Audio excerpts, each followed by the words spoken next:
Welcome back to Momplex. My name is Scotty, and I have a bone to pick. Why are there so many freaking apps for our kids' sports? Like, seriously, at this point, I need 3 people helping me and an MBA just to figure out if my kid is supposed to wear white socks or black socks on Saturday. And spoiler alert, I'm definitely going to send him in the wrong color. It doesn't really matter. So last Friday, I dropped my son off at basketball practice. It's Friday evening, and he just casually says, "Oh, Mom, Coach needs you to go onto the app and mark my availability for the season and tournaments." Okay, sure. But what? Excuse me, my little dude? I don't even know what we're having for dinner tonight, and you're asking me to forecast your attendance for a tournament in Sacramento in the middle of October during flu season? Like, do I look like I have a crystal ball in my mom purse? I mean, honestly, we all know how life works. I'm just going to say no. But okay, fine.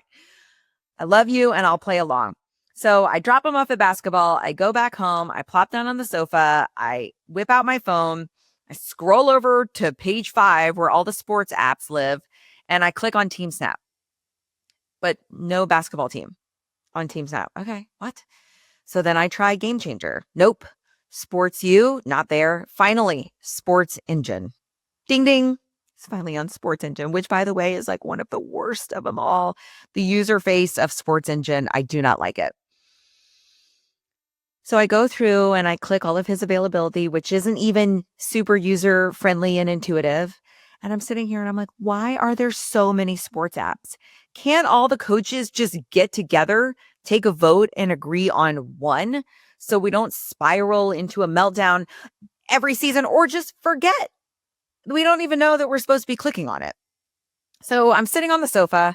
I'm taking some deep, calming breaths because I know the anxiety is building. And one thing that really helps me is deep breathing. I breathe in through my nose and I just exhale a bunch of shit out of my mouth. I'm just like, I'm going to breathe in calm and I'm going to breathe out frustration. I do this. And of course, I go through the SportsEngine app and I click yes to everything because why not? It's just easier. And yeah, he'll be there. Sure. Yep. Sounds great. We'll drive 3 hours to Sacramento on a Sunday morning for my 13-year-old's basketball. Yep.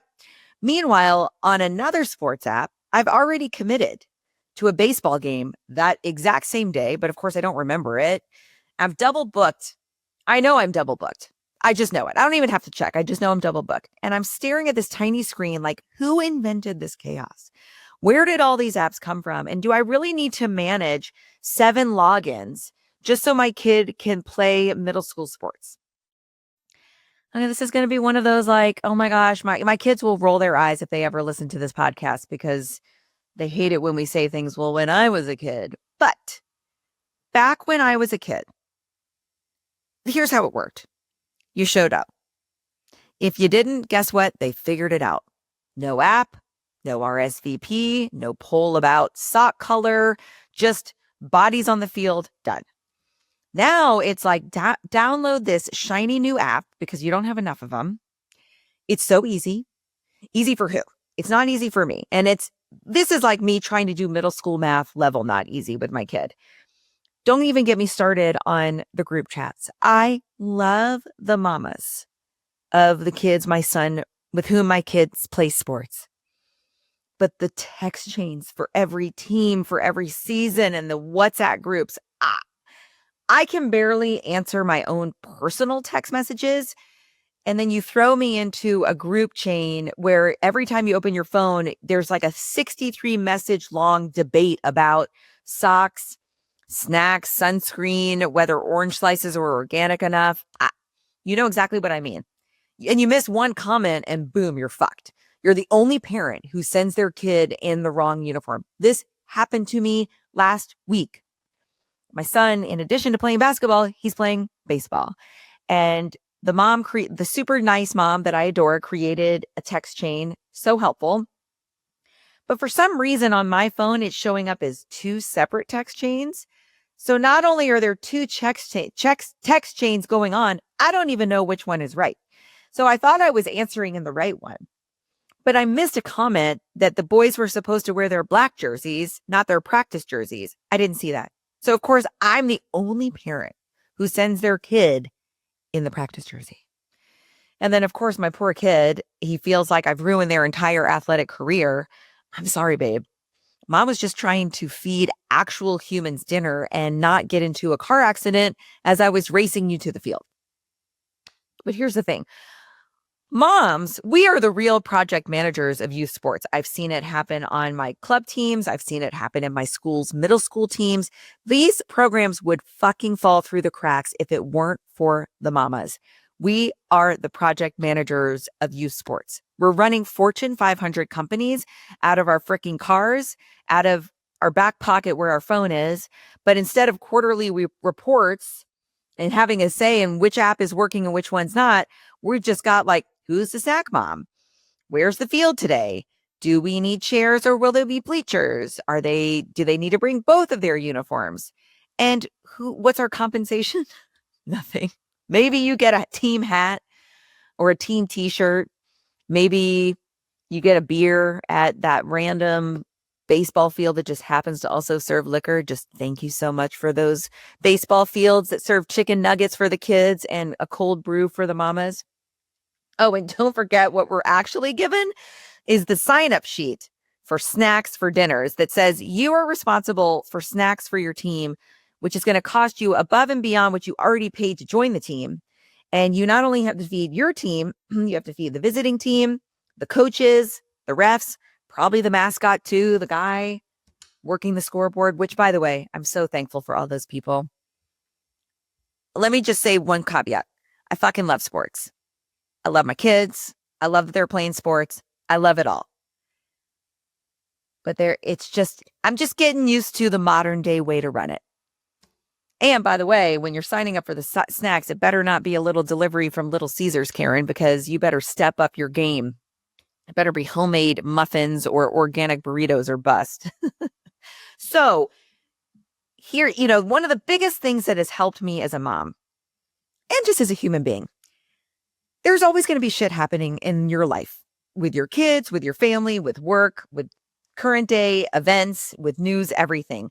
Stuff in your environment that you have literally no control over, but you are being asked to learn how to deal with it, right?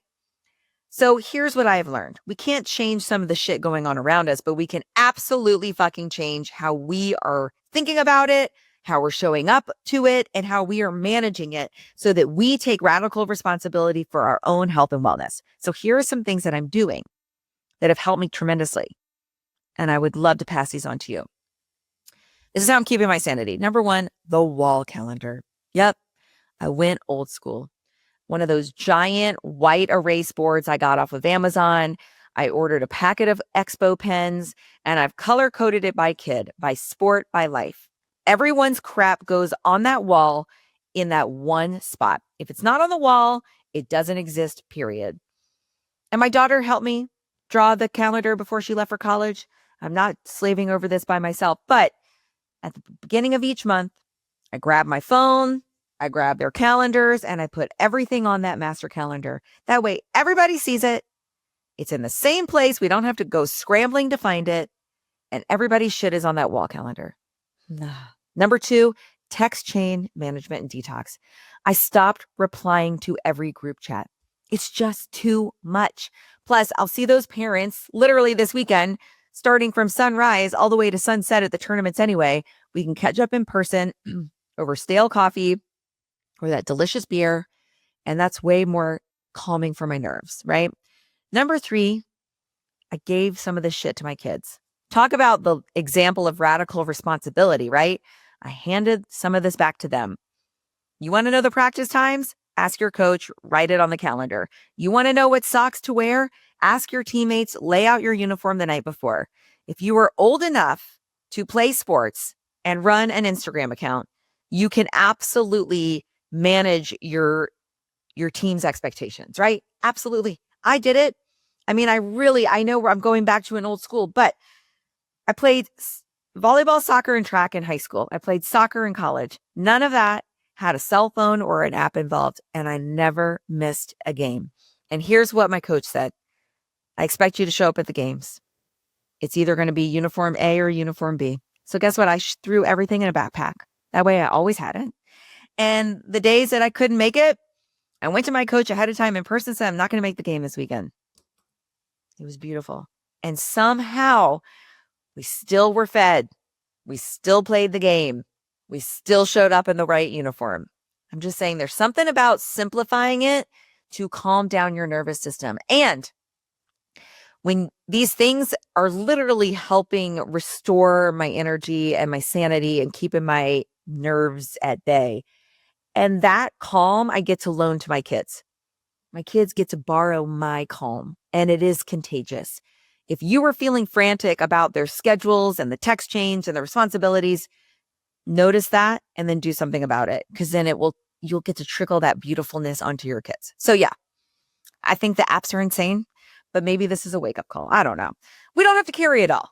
That's the lesson. You don't have to carry it all. Let your kids take some ownerships, and wild thought, get your partner to download one of those apps. I know. Shocking, revolutionary. You don't have to do it all. And you don't have to be a part. You'll get the information when you need it. So if you're drowning in sports apps, just know you're not alone. We're all in this digital stew together.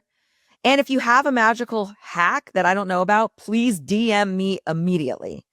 Because right now, there are moms whose nervous systems are basically organized chaos. And we're surviving on iced coffee and Costco blueberry scones. And we want to help each other. This is how we help each other. And this is how we take care of ourselves. But anyway, I just had to rant. I mean, if I showed you my phone right now, it's unbelievable. But I know you're just like me. We'll stop at nothing to help our kids have a lot of fun. So make sure you subscribe to Momplex, because I'm going to lose my mind over 7 sports apps. At least we can lap through it together. And share this with another mama. And leave a review with a tip that helps you manage the chaos. And share this with another mama who needs it. Because maybe, just maybe, if we all unite, then we can convince those coaches to put it all on one fucking app. Love you, Mom.